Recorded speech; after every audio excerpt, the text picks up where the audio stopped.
What's going on, everybody? Max Merch with HoopGrids here, and we got Shaka Brody in the house, baby. perfect. And he's rocking a Charlotte Hornets jersey, the champion man himself. What's the player we got on the back? Little George Mason, representative of Jason Musciri right there. Only played in one game for about 3 minutes. Yeah, that's some sicko material for all you HoopGrids fans out there. And he's also rocking a Charlotte Knights hat. Got to rep the city. Love it. There we go. With the Hat Club pin. Right on brand, and it's perfect. All tricked out, man. It's like I work for a Hat Club, and if I'm not, representing Hat Club in any capacity, it's like I'm a failure at what I do at my job. So exactly. And I'm noticing that you have the jersey collection behind you as your background. Yes. My wife and I bought our house here in Oakland back in February, and when I claimed this is my office, this was pretty much like the project I work on for like a solid month of just like finding all the parts, putting it together, getting all the measurements right, just because our apartment that we lived in for about 12 years, it's like I had a 3-door closet full, then I still had 2 additional racks, then I had another one. So it was very tightly cramped, in the apartment. So to be able to get into the house and actually just have like one concentrated area now where I could put everything and display it like, an old, like, Champ store or something like that. It's like, what? I take a lot of pride in that. Yeah, I was trying to get a Patrick Ewing Sonics one hung up behind me here, but the hanger kept falling down on the kitchen. Unacceptable. Yeah, I need a better background. I have my newspaper clippings in the back and a lamp, but no, at some point I feel like I'll get a little bit. I was gonna say that as a journalist myself, it's like you gotta have your clippings in the back. You got to show off the work you've done. So exactly. Unfortunately, I haven't done any of the work that's hanging up. It's stolen valor a little bit. Oh God. I think it's all right. But for those of the listeners that don't know, do you mind just giving a little bit of a background on that jersey collection you got in the back? Like what got you started with the champion itself? I know I introduced myself as Shaka Brody, but my name is actually Benjamin Christensen. Shaka Brody is just like my handle on all the socials. But anyway, in regard to where my jersey collecting started, it was when I was living in Bakersfield, California, believe it or not.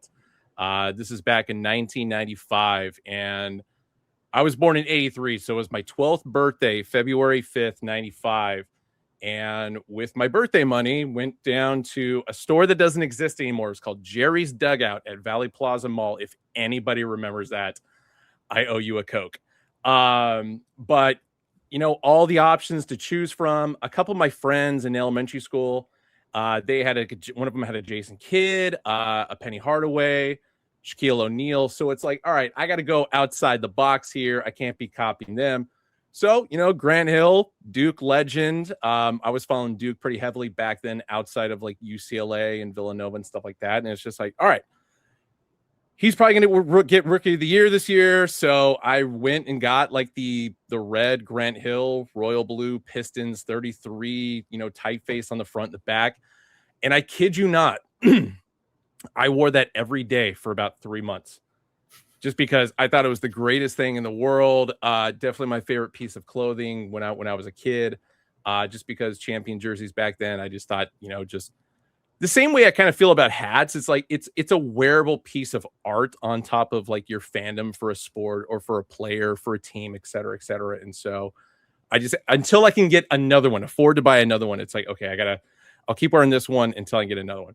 And then, here we are in 2026, and somehow I kept collecting with my birthday money, allowance money, whatever I got, washing cars in the neighborhood as much as I possibly could to, because $40 was a lot of money back then for a kid. And I also, got smart with it, went to Ross, went to Marshall's, hit the clearance racks, because anytime a player signed with a new team or got traded, they discount them hard to like $10. So it's like I put more of my money toward that just because, like, hey, quantity, baby. Not so much quality, but quantities is where it's at. And so man, I haven't done a count recently. I probably should do that this weekend or something, but I know for a fact I'm somewhere over 900 right now. Yeah, that's a little more than I have right now. I don't really have the storage space for it. Obviously, I'm a little younger than you are, so Champion didn't really start to become like a thought in my head when it came to basketball jerseys until I was in high school. How old are you? 23. Oh my God, yeah, I'm 20 years older than you. It's not that bad. I could. No, this is gonna sound. I could be your dad. Yeah, but so like with jerseys for me, when I started, it was Adidas. The league was Adidas. I was born when it was Reebok. But like my Champion collection's been growing. I've been talking to Ben a lot about it. And so my first one, I'm from Columbus, Ohio, and my personal finance teacher in high school was talking about investments and things that you can sell and like different types of investments besides stocks. And he brought up his Jim Jackson Mavericks Champion jersey and how he sold it for $150 with the tags on it. So damn. In my mind, I'm like, Columbus, Ohio, dad went to Ohio State. I'm going to go see if I can find one on eBay for a good price. Ended up getting one new with tags for $50. So that was the start of what I'd say is a good addiction in jersey collecting, at least Champion. Now for Champion ones that I have, I think I just have the Jim Jackson. I have a white Timberwolves Kevin Garnett. Nice. And then I got a 3-pack when I bought the Supersonics Patrick Ewing. The seller tossed in an Alonzo Mourning Hornets purple, and then the rookie Dikembe Mutombo. Dude, wait. So like the royal blue Dikembe Mutombo. Yeah. Okay, I gotta ask, how much did you get the Ewing for? $150. And he threw those other two in there? Yeah. Dude, that is. I'm not saying steal of the century, but we're pretty close on that one. So I was a little surprised based off of what I've seen that Dikembe one goes for on eBay, and especially only one listed in 44, which is what I have right now. Well, let alone the Ewing. The Ewing I've seen go anywhere between like $250 and $300. So the fact that not only did you get that for $150, but it's like, oh hey, here's these other two dope jerseys as well. Like, oh my God, man! I know, I was pumped when I got those. I was over the moon. It was great. But then for those listening that don't really follow the account too close on Twitter, HoopGrids, I'm also big into the authentic and team issued, game issued, player cut, pro cut, whatever you want to call it ones. Oh, yeah. So right now I'm rocking a number 20 76ers, not Markelle Fultz, Michigan legend DJ Wilson. Wow. Yeah. So that was a fun find for sure. I got this one for maybe 110.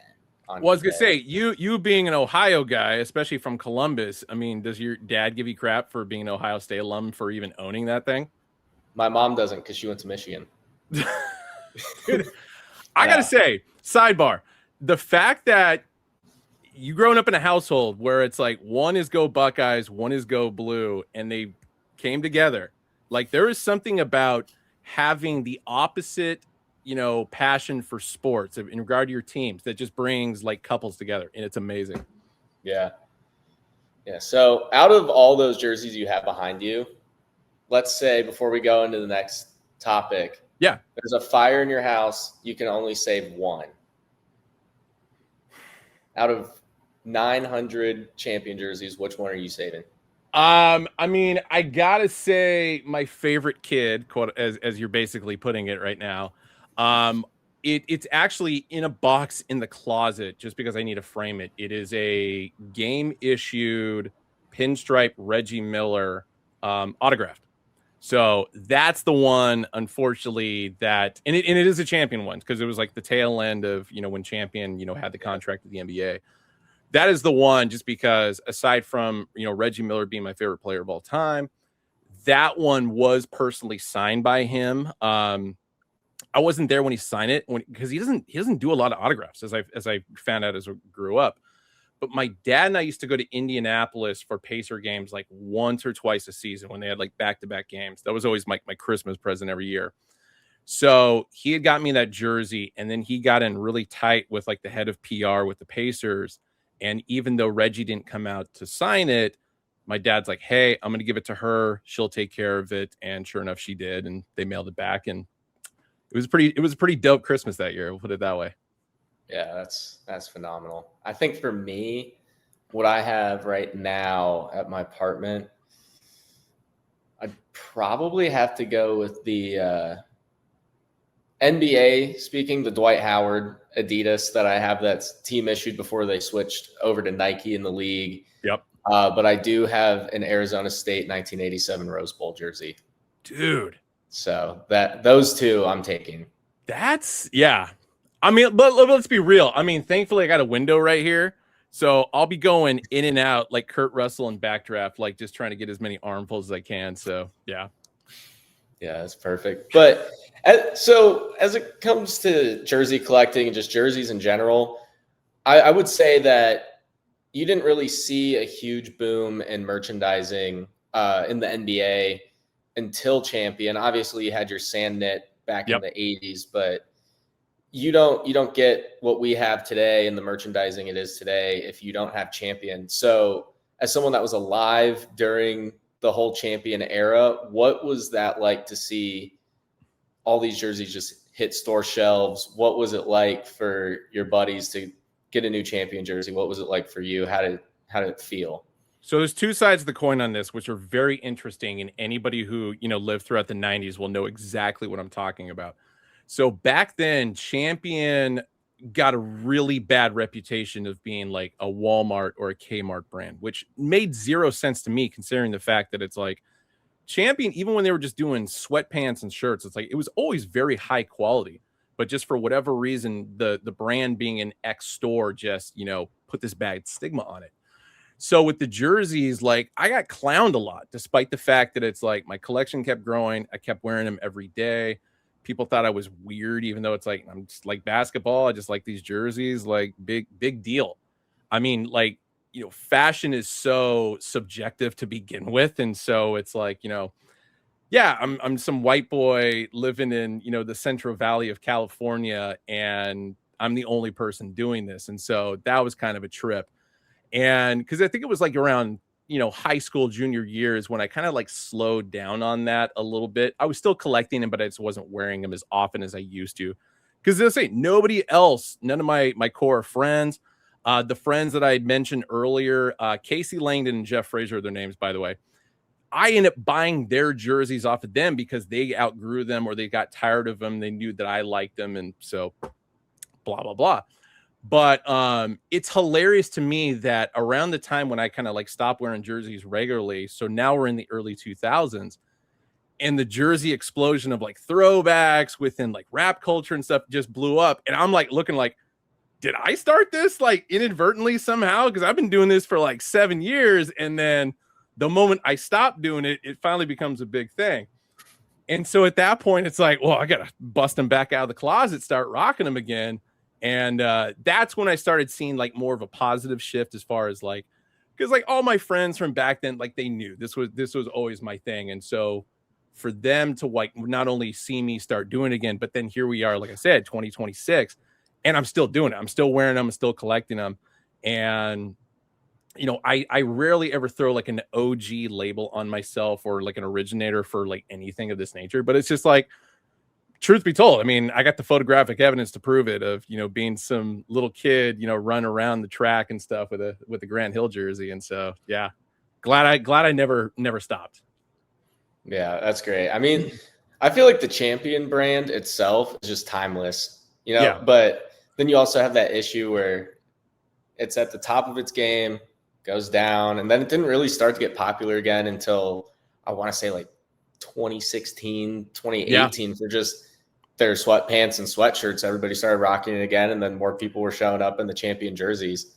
Well, and then Champion just went through like a complete, renewal of their brand and became like this high fashion thing. I would say, yeah, around the same time, 2016, 2017.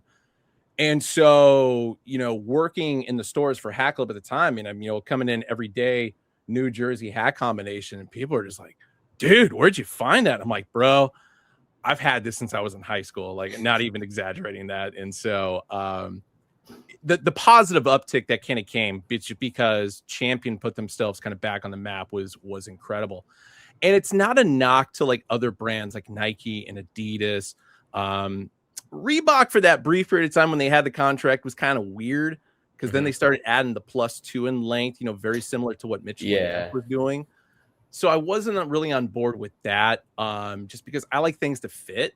I just don't want things to be super baggy, but more power to them for being able to pull that off like in the years that they did. So yeah, definitely. And I mean, for me, Champion jerseys just weren't on the shelves when I'd go to a Lids locker room, a Champs, or a Dick's Sporting Goods even.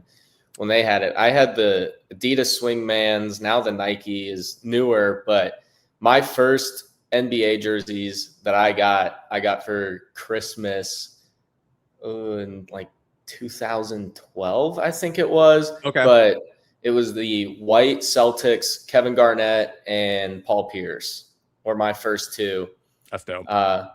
So, I mean, and then I just kind of fell in love with jerseys ever since I got those. They're great. And then Swingman was huge. The replicas, they're like 110, I think, at the highest they got. Yep. I was getting those. I was finding those whenever I could. I like the Swingman stitched were good too. It was a little pricier, but it just didn't have the screen print that the regular ones did. And then obviously Mitchell and Ness has been huge.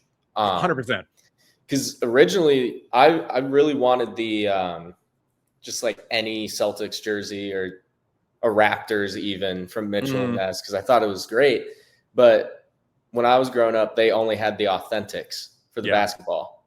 Like I forget what they call it for NFL, but they had just the basic regular single stitch screen print numbers if it was double layering. I was gonna say when Reebok had the NFL contract and they were doing like that in the middle, it was called the EQT, the equipment jersey. Yeah. So those were great. And then then I guess Mitchell and Ness just started picking that up rather recently, I believe. But yeah, I mean, Adidas, Mitchell and Ness, and then just sniping eBay for any Champion is really what I've had. I haven't bought any brand new Nike since they took over the league. I don't think I own. The only Nike jerseys I own are University of Oregon.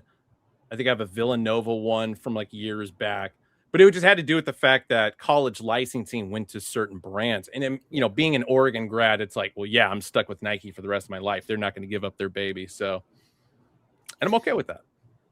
Yeah, that's not bad. I mean, with Arizona State, I like the Adidas, but just a much bigger fan of their older Nike stuff. So I try and get it on resale market if possible. There was a brief period of time when Champion did make Arizona State basketball jerseys, and I've come across a few, didn't buy them because I'm an idiot, and now they're like next to impossible to find. Yeah, there's a few on eBay, and it's $2,000 for one. It's pretty. Yeah, it's a little out of my price range. I want to go back to my college years, like 07 to 11, because that was a point where people just kind of forgot about Champion. Mm-hmm. And so I was like I was on the discount rack when I was a kid, like people would just post stuff, not realizing the value behind it. So I cleaned up in college for like, anywhere between 10 and 20 bucks a jersey. And as you said, 2016 Champion, gets its name back up in the into the highlights, and it's just like, oh man, just the way the prices skyrocketed after that, it was killing me. Yeah, even with the jerseys on eBay, I noticed like I'd go on eBay, I'd look for jerseys, I see the Champion ones, and this is back when I'm a little brainwashed by you have to get it stitched, you have to get this, you have to get it, you have to get the Adidas, because that was a big thing for a lot of my buddies growing up. Is if it's not stitched, what are you doing? Like, don't wear screen print. And once again, it takes you back to elementary school of, people clowning me for wearing Champion jerseys, where it's just like, dude, who cares, man? Yeah. The one thing that I will always die on the hill of in regard to replica jerseys is they're more easily accessible, they're cheaper, and more importantly, the companies and the teams do more with more players in those styles. It's like the swingmans, the authentics. It's like there's a very specific group of players, like the superstars of the teams, that they will always produce these for. So, I'll go back to like when I was living in Oregon, going to Blazer games, and it's just like, yeah, you can get your Dame, you can get your Sebastian Telfair. I mean, really dating myself with that one, but it's like, before we started the show, like we were talking about Caleb Swanigan. It's like, dude, I would have rocked the Caleb Swanigan jersey if I could have found one. It probably would have only been a replica that you can only get at Moda Center, aka Rose Garden at the Point. But it's like, having those options at a lower price point, it's like you're going to get more fans and you're going to produce more sales as a result of that. And so I will die on the hill that the replicas were better because of that. Yeah, definitely. And with the replicas, Charlotte Hornets, want to circle back to them a little bit. Yeah. I would say, and I don't think this is a hot take at all. I think this is as close to a fact as you can get with minimal to no research. Without the Charlotte Hornets and that teal and purple, I don't think we have the NBA merchandising that we have today. No. We throw starter in the mix. Because I feel like Charlotte Hornets, University of Michigan, and the Raiders were like the big three. I'll throw the Bulls in there too because of Jordan. Big three, big four that basically kept, America outfitted. And, especially with the starter jackets, it's like, dude, you could be in 110-degree weather and it's just like, no, people are still going to rock it because it was such a style piece at that point in time. And then with the champion jerseys, it's like, dude, Bogues, Mourning, Larry Johnson, you can't go wrong. The teal, I will say, sold way better than the purple and the home whites, but that's a different topic. They were just iconic, and the marketing campaign that went around those three players, Larry Johnson specifically, coming off of UNLV, coming in the league and doing the whole grandmama persona, just print money at this point. Yeah. And I mean, there's just something about the teal that it's eye-catching decades later. I mean, growing up in Columbus, Ohio, I see the teal, I see the Charlotte Hornets. I think my first exposure to Charlotte Hornets is Space Jam, which I know sounds silly, but I grew up with the Bobcats. I didn't grow up with the Hornets. Yeah. So my first time seeing that teal is in Space Jam, and I'm like, who's this Muggsy Bogues guy? Find out shortest guy in the league. Yep. And as a kid growing up, you're like, he made the NBA. I thought it was just all giants. And so he's a little bit of like an underdog story that a lot of kids follow growing up, because if he can make it, they can too. And, and that just, the colors are great, extremely eye-catching. I went to t-shirt store in middle school, saw Charlotte Hornets. They only had an XL, and I would wear that around when I was I was 13 years old, 5'5", and I was rocking the XL down to my shoulders Charlotte Hornets t-shirt. Love it. Still wear it today, even though it's 15 years old and thinning, but still looks as good as the day I bought it. And I just think that the Hornets colors and cultures, I'm so glad it's back. I'm so glad that the team's getting a lot better, especially living in Charlotte. You see it a lot. Like I went to the Wizards Hornets game. It was like 2 days before the giant snowstorm we had down here. Oh yeah. They couldn't get the team to come in to change the court. So the second game they played that weekend against the Spurs, they ended up playing it at 11 a.m. It was like a college football game. Dang. 11 a.m. on the City Edition court, which I'm not going to touch on the colors from the City Edition this year. But it was the City Edition court with the home uniforms and the Spurs, and it was just crazy. But when I went, there was no snow. There was no bad weather. Yeah. Empty. Yeah. Empty in Spectrum Center, and you just had people showing up in LeBron Cavs jerseys, saw a few Michael Jordans. Wow. And then, yeah, I mean, I remember it clear as day. You got a guy in a Wes Unseld jersey across the arena screaming at LaMelo Ball, and you can hear him nice and loud. And then, we start getting better, start winning games. You start to see that teal and purple come along. And I feel it just unites the city. And that teal and purple means a lot to a lot of people. And, that sells more merchandising. That brings in a narrative that a lot of companies may see. And I know that Charlotte Hornets have had a pretty strong fan base locally. And for Champion, who's trying to get pushed for merchandising, they see a strong fan base in Charlotte, North Carolina. You got 3 marketable players as well.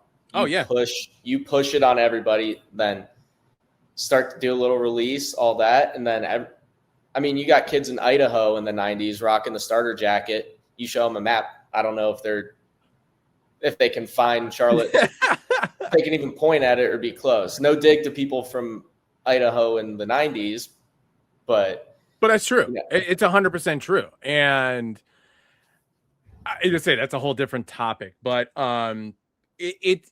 you in this discussion about the purple and teal always reminds me of Pittsburgh, Pennsylvania, and how all their sports teams have the same color scheme.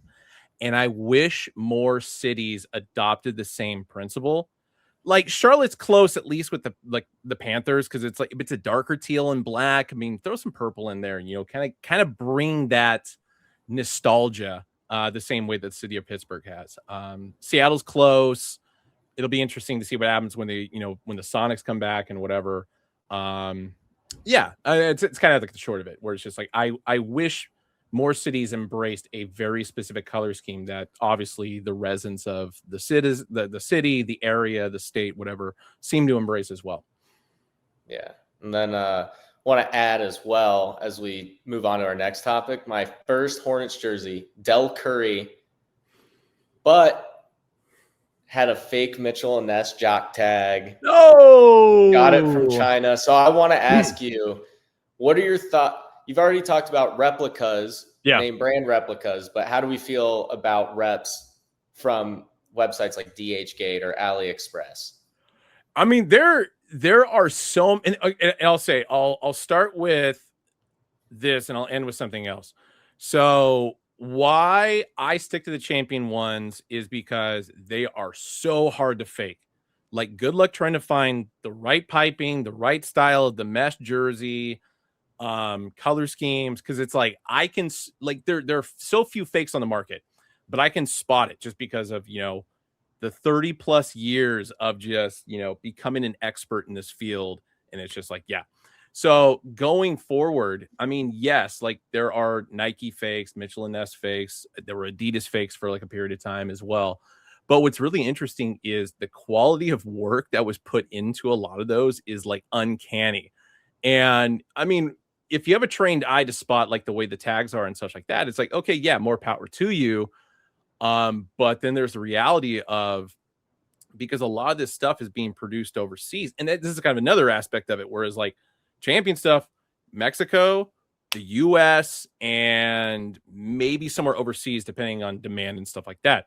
But as time is worn on, and so many manufacturers are getting their stuff done in Bangladesh, in China, in Vietnam, etc., the Philippines, all this stuff is still coming over. And so, you occasionally get your fell off a truck, or it is like, some other manufacturer was able to get the vectors and some of the tags and basically produce the same thing. And so, you could say it's a fake, but it's like, dude, it looks pretty damn good and pretty close to like what the real thing is, where it's just like, big deal. If you got it for $20 off of some random site, like, good for you. Save some money. Yeah. I mean, I'm definitely for replicas or fakes, however you want to phrase it. Yeah. I've been finding a lot of people recently online, they have been leaning more towards replica jerseys from China or wherever when it comes to the Nike brand specifically. That makes sense. Obviously you'll get a couple of throwbacks in there that Mitchell and Ness won't make or Yeah. Adidas didn't make when they were doing the throwbacks. But why do you think people are leaning more towards the fakes when it comes to Nike than they are the actual product? Is it a price? Is it a quality? Or is it I think it's a just combination lack of all of it. player I ability? think a lot of the things that I just kind of covered because of, one being the primary reason being where it's manufactured. It's being manufactured in the same place, possibly even the same factory, but somebody is just grabbing stuff and, doing whatever. Price point is always going to be key, because the fact that, as we've seen between Fanatics and a lot of other markets where it's just like with, I don't want to bring up tariffs, but it plays a major factor into this, whereas all the tariffs that have been added on are jacking the prices up on anything. So anybody getting anything at this point at any bit of a discount, and if it looks close enough to the real thing, they're going to do it, just because you can get more for your money on that. Yeah, definitely. I would say a lot of the reps that I'm seeing that I like to see people get are the extremely, extremely custom ones, whether it's a bubble jersey or it's just a player that, I don't know, played one game. And for whatever reason, they have this situation with their college career at UC Irvine, and they got called up from the D League, played a couple minutes, and they're just like, this is what I want. I mean, I'll admit, this Muscuri jersey I'm wearing, it was a blank Charlotte Hornets jersey that I happened to find. I've got a buddy in Seattle who, is a graphic artist, has all the digital artwork for the team. And I mean, it looks pretty damn close. It's close enough, but it's I'll admit, it's not the jersey itself is legit. It is authentic, but all the printing is the only thing that's been added on. So if you're able to get the same thing nowadays between Mitchell and Ness and Nike, it's why would you not? And like you said, you can get any player for any nostalgic reason that you want. And I mean, as long as personally to you it matters, then that's all that matters. Yeah, that's a perfect way to phrase it. And I didn't want to use matters in the same sentence twice. I felt really dumb doing that. Then I got brain locked on that one. So. Oh, no worries about that. It was a good message. I liked it. I appreciate that. But so Ben does work with Hat Club, runs social on Twitter. Do you want to talk a little bit more about that? Dude, so I've been working for Hat Club. I actually just, as of 2 days ago, celebrated my 12th year with Hat Club. So I started back in June of 2014, and I took over their social media back in 2015. And it was legitimately because prior to working for Hat Club, I worked for Major League Baseball. I worked in social media for them. So this is when I was finishing college and such. And all the guys in the office, our owners, our CEO and such, were just so blown away by how active I was with my personal accounts. But then also what I did for MLB, that they're like, hey, do you want to do this? You seem pretty good at it, etc. And so I did. And, for the first 5 years, so we'll go 2015 into 2020, it was pretty cut and dry. I'd answer customer service questions when I could. I'd banter with sports back and forth, very similar to what you and I do with the HoopGrids account. But when 2020 and the COVID shut down, and then we kind of, changed our business plan, we were doing a lot more pre-orders because we found a loophole to be able to get through to continue making these dope hats. And, the Hat Club name really exploded during that time period. And because I kind of had free reign to, throw some personality into the account, that was, and anybody who's been following the account since back then, it's just knows every day I was waking up and choosing violence, because the level of questions I was getting from people who didn't didn't understand how pre-orders work, where it's dude, yeah, you pay your money, and then 2 to 3 months from now, your product shows up. But so many people were under the impression a pre-order just means, oh, I'm going to get it next week. And I'm like, no. So the constant battlings for a couple months. And then once people really got the rhythm of it, it's okay, we're smooth. But then when we opened the stores back up, and especially our store in New York, because I had to go out there and help with the lines and train the staff and stuff like that, because we went through a complete remodel out there. I mean, I was battling with New Yorkers on the streets over like, because we had lines that just stretched like city blocks down the way, and people fighting to get our hats, and I got to be the cooler, and like, guys, my job in this is to get a hat in all your guys' hands. Like, don't worry, we will figure this out. I will make everybody happy. And so it's still kind of crazy that I'm still doing that. And I feel like the community respects me enough, because a lot of people just like hit me up personally and for questions, for help on stuff and whatever. And so to really find my kind of role within the company, because it was essentially like a self-created job, because I was just a store manager, I was a regional manager, and then it shifted into doing social media full time, into basically becoming the face and the voice of the company, which I wasn't asking for, but it just kind of happened just because I always took time out of my day, like didn't sleep a lot, just to be able to accommodate everybody as much as I could. And so I take a lot of pride in that. Yeah, that's awesome. Is there anything we should look forward to from the brand? Anything from you? I would say, because we just had like the pink lemonade drop. So I mean, that was an OG collection from the 2020 years, or 2020, 2021. And so I kind of I'll admit, like, you'll see a little bit more of that. We've obviously opened pre-orders back up, which has been super helpful. The Knicks win the NBA title, like really assisted in that. Our Hat Club original Skull Chief hats, which are always sought after, we're kind of doing more pre-orders with that, just because of how fast those sell out, and for anybody who still wants to get a hand on it. And then we got an event coming up. We're going to be touching down in Philadelphia right before the MLB All-Star game, so we're doing a pop-up there. I'm actually not going to be there, which is sad, but it's only because the day after we're doing that event, we got an event with Blake Snell going on in Los Angeles, so I have to be at that one.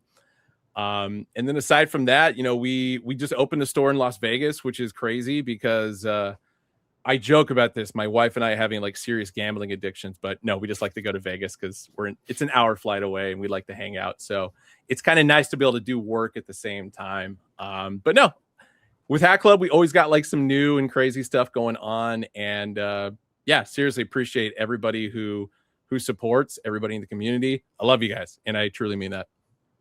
Yeah, and then for those of you listening, keep playing HoopGrids, hoopgrids.com. Yeah. Keep playing connections.hoopgrids.com, and icalledgame.hoopgrids.com. Stay active on Twitter. I am every day for the most part. I've always got something in the camera roll to throw up there. I've always got something coming in the mail.